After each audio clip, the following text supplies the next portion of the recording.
नमस्कार दोस्तों, कैसे हो आप लोग। क्या बोल रही है लाइफ को बोलो थोड़ी देर शांत रहे। लाइफ का जो वॉल्यूम है उसको थोड़ा सा कम कर दो, क्योंकि अब मैं बोलूंगा एक बहुत इंपॉर्टेंट टॉपिक पे जिसका नाम है रैशनल नंबर्स। रैशनल नंबर्स को हम हिंदी या मराठी में परिमेय संख्या, परिमेय अंक कहते हैं। मैथमेटिक्स में रैशनल नंबर्स क्या होते हैं, सबसे पहले उनकी डेफिनेशन देखते हैं।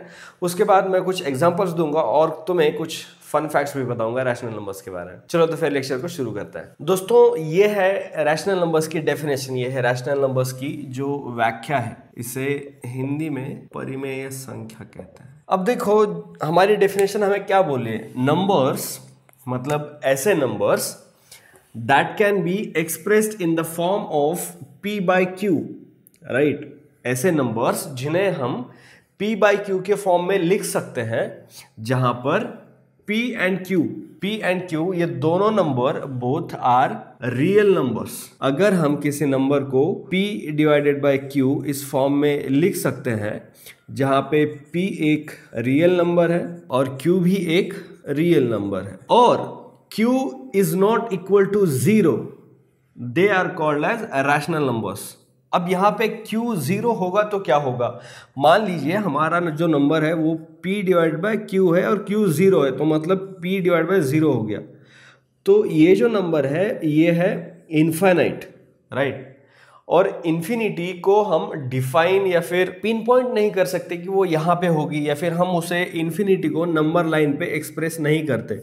तभी तो जो हमारी नंबर लाइन होती है उसके दोनों साइड पे एरोज होते हैं। ये एरो यहाँ पे नहीं रुकेगा, ये ऐसे जाएगा जाएगा जाएगा जाएगा, ऐसे ऐसे कैमरा के बाहर जो गया था फ्रेम में, वो अभी नहीं रुकेगा, वो चला रहा है, अब जा रहा है आगे।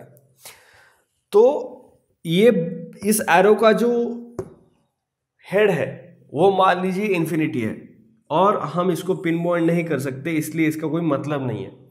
इसलिए Q 0 नहीं होना चाहिए।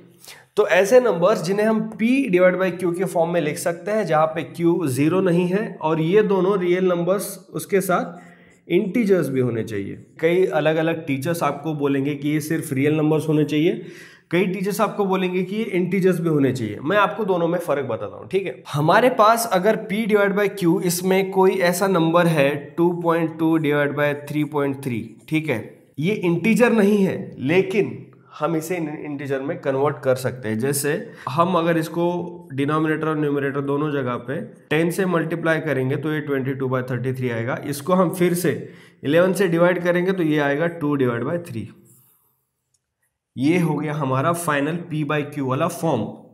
तो जरूरी नहीं है कि अगर कोई number p by Q form में दिया नहीं है तो उसका मतलब ये नहीं कि वो रैशनल नहीं है। वो नंबर जो p बाई क्यू फॉर्म में एक्सप्रेस किया नहीं जा सकता, वो नंबर इरेशनल होता है।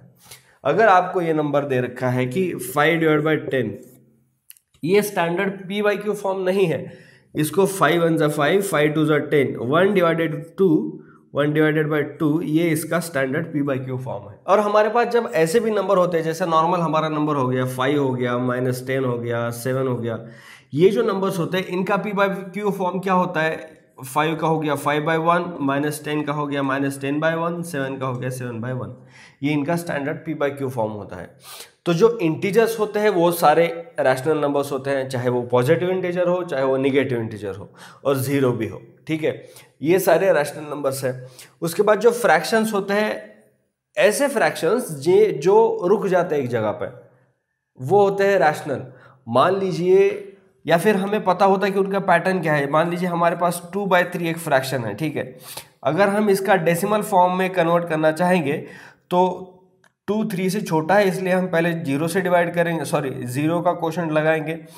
3 0 जा 0, बचा 2। अब यहाँ पे डेसिमल दे दिया, इसलिए यहाँ पे 2 का हो गया 20, 3 6 जा 18, बचे 2 हो गए 20, 3 6 जा 18। ये 6 6 6 आगे चलता रहेगा, इसलिए 2/3 भी रैशनल नंबर है। लेकिन अगर हमारे पास कोई ऐसा नंबर है जिसका जो डेसिमल के बाद आने वाला डिजिट है, अब यहाँ पे तो हम इसलिए इसको बोल रहे हैं रैशनल है क्योंकि इसमें एक पैटर्न है, 666 आगे 6 ही आएगा, ये हमें 100% पता है। लेकिन अगर हमारे पास ऐसा कोई नंबर है, मान लीजिए 1.526439123456391765, ये बढ़ता ही जा रहा है। अब ये जो डेसिमल के बाद वाले डिजिट्स हैं, इनमें कोई पैटर्न आपको दिखेगा नहीं, ये बहुत स्कैटर्ड नंबर्स हैं। तो जब ऐसे नंबर्स होते हैं जहां पे हमें पता नहीं होता कि आगे जाके डेसिमल रुक कहाँ, मतलब रुकने वाला कहाँ पे है, वो होते हैं इरेशनल नंबर्स। इरेशनल नंबर्स के बारे में मैं इस टॉपिक में ज़्यादा नहीं बताऊंगा। इरेशनल नंबर मैं अगले लेक्चर में बताऊंगा, जो बहुत बड़ा टॉपिक है। उसके लिए उसका थोड़ा बैकग्राउंड भी बताना तो मैं ज़रूरी है। आपको एक और फन फैक्ट बताता हूँ, जो पाई हम कहते हैं, बहुत लोग बोलते हैं कि सर पाई को हम इरेशनल क्यों कहते हैं, वो तो हम 22/7 लिख सकते हैं। तो 22/7 जो है वो पाई का अप्रोक्सीमेट वैल्यू है।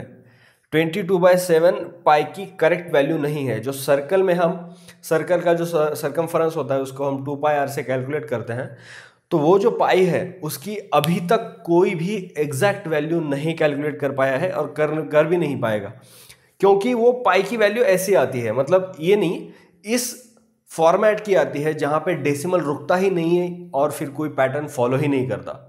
तो हम उसको जब नंबर लाइन पे एक्सप्रेस करने के लिए ले लेंगे, तो मान लीजिए यहाँ पे 1 है, यहाँ पे 2 है, तो 1.5 हो गया, ठीक है। 1.5 मतलब यहाँ पे कहीं होगा, फिर 1.52 फिर इधर होगा, फिर 6 इधर होगा, फिर 4 उधर, फिर 3 इधर, ऐसे घूमता घूमता रहेगा। उसको हम पॉइंट नहीं कर पाएंगे वो एग्जैक्टली कहाँ पे है।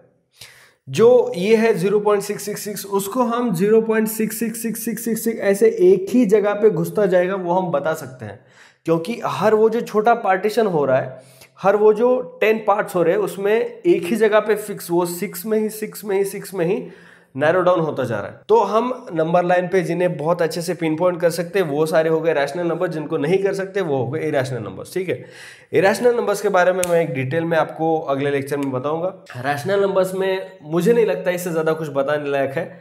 अगर फिर भी कुछ डाउट हो, समझ नहीं आ रहा हो, तो एक बार और देख लो लेक्चर को। अगर 2 बार देखने के बाद भी समझ नहीं आ रहा है तो पूछो मुझे कि क्या डाउट आ रहा है, एग्जैक्टली कहाँ पे कंफ्यूजन है। कमेंट सेक्शन में कमेंट करो जो भी आपका क्वेश्चन है। आपने अगर चैनल पे बाकी वीडियोस के नीचे कमेंट सेक्शन चेक किया होगा तो मैं हर एक कमेंट का रिप्लाई करता हूँ। आपके जो डाउट्स है वो 100% सॉल्व हो जाएंगे। मुझे कुछ भी अगर आपको डाउट है तो मुझे पूछना ज़रूर। बाकी अगर आपको कुछ अर्जेंट पूछना है तो मैंने मेरे सोशल मीडिया हैंडल्स डिस्क्रिप्शन में दे रखे हैं, वहाँ पे आप मुझे मैसेज कर सकते हैं। मिलते हैं अगले लेक्चर में जहाँ पे हम सीखेंगे इरेशनल नंबर्स क्या होते हैं। तब तक आप हंसते रहो, खेलते रहो और हमेशा की तरह हर रोज़ कुछ ना कुछ सीखते रहो।